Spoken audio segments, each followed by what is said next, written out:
নমস্কার বন্ধুরা, আমি একটা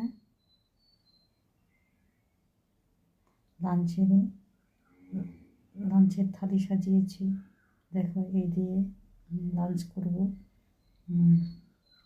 চাটনি, কুল আর টমেটোর চাটনি, ডাল, লাউ দিয়ে ডাল আছে, আর মোচার ঘন্ট।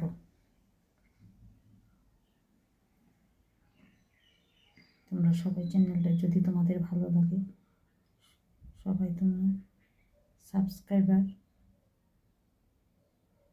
লাইকটা করে দিও।